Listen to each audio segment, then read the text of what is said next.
რას ფიქრობს ქალბატონიანი ამის შესახებ. და მოდით დავიწყოთ უკვე დათვლა თუ რამდენჯერ გაახსენებს ქალბატონიანი ბატონ ვადოს, რომ ვადოს მამა არის ყოფილი ნაცმოძრაობის ლიდერი.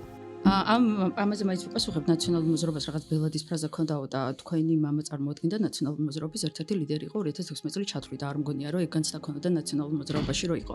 მოდით ახლა არ ვილაპარაკოთ ამ ვიდეოში მიხეილ მაჭავალიანის შეცდომებზე ან დადებით მხარეებზე. ამ ვიდეოში უბრალოდ ვაანალიზებთ დებატებს და გვინდა გავაანალიზოთ ვინ არის სწორი და ვინ არა. ის არგუმენტი რომ ვიღაცის შვილია ან მამაა დიდად ძლიერი არგუმენტი არ არის. მოდით კარგად ავხსნათ რას გულისხმობ და მაგალითსაც მოვიყვან. ჩვენ გვახსოვს ძალიან კარგად უცნობისა და ზურაბ გირჩის დებატები. იმიტომ რომ ზურაბ გირჩი ერთ-ერთი მთავარი ქოცი პროპაგანდისტი დებატებში ოფიციალურად გაანადგურა. მოკლედ აქ არის ლაპარაკი მომენტზე, სადაც უცნობი, ანუ იგივე გია გაჩეჩილაძე ეუბნება ზურაბ გირჩს, რომ მხარს უჭერს ქართული ოცნების პოზიციას უკრაინის ომთან დაკავშირებით. და მშვიდად გრძნობს თავს ქვეყანაში, სადაც ომი არ არის. ზურაბ გირჩიმ კიდევ უპასუხა უცნობს, აი ესე. თუ რა მოძრაობები მაშინ დააკონკრეტე რა. ჩოქას ეგ მოძრაობა ჯობია. ეხლა მდგომარეობაშიც ვარ დაჩოქილი. რა დაჩოქილი? მე არ ვგზნობ თავს რომ დაჩოქილი ვარ. მე ვგზნობ თავს, მე შენ რატო იგზნობ? მე როგორ ვგზნობ თითა? გარშემო ყველაფერი ცეცხლი უკიდია. შენ ხელისუფლებაში ხარ და ძალაუფლება გიჭირავს და არ იგზნობ თავს.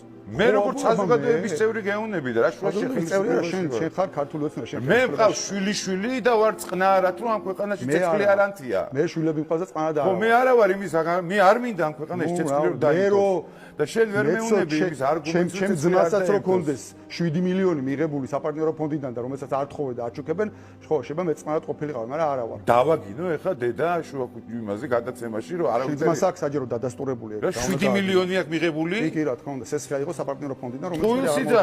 კი, გამიგია მე. ხო, მაგაზიერ ლაპარაკი. ხო, რა, მე რა. 7 მილიონი ლარის ინვესტიცია განახორციელა როგორც საზოგადოებრივი კამპანია გლობალ ბრენდში, აღნიშნული ინვესტიცია საინვესტიციო საინტერესოა თვალსაჩინო, რომ თუ სხვა ბიზნეს პროექტის საპარტნიორო ფონდი რაღაცა ამერიკაში უნდა გაეტანა. ღვინო საბოლოო ჯამში არ ჩამოისხა ეს ფული. და თავად ლევან გაჩეჩილაძე ამბობს, რომ მართალია სახელმწიფო მის პროექტში კომერციულ რისკს იღებს, მაგრამ წარმატების შემთხვევაში ეს პროექტი ქვეყანას მნიშვნელოვან სარგებლობას მოუტანს. საბოლოო ჯამში არც ერთი ბოთლი ღვინო ამერიკაში არ გასულა. საწერია 7 მილიონი.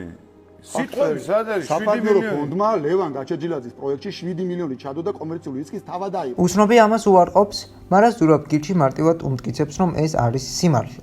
ამ მომენტში ოჯახი შეიძლება არგუმენტად მოვიყვანოთ, იმიტომ რომ არგუმენტირებულად შეიძლება დაასაბუთო შენი პოზიცია. შენ ხარ წყნარად, იმიტომ რომ შენ ოჯახს თავრობისგან მხარდაჭერა აქვს და არ გეშინია არც ომის და არც რუსეთის. და მე მეშინია რომ ჩემ ქვეყანაში რუსული ჯარი შემოვა, რადგან არ მაქვს მაგდენი რესურსი, რომ ჩემი ოჯახის უზრუნველყოფა დავიცვა.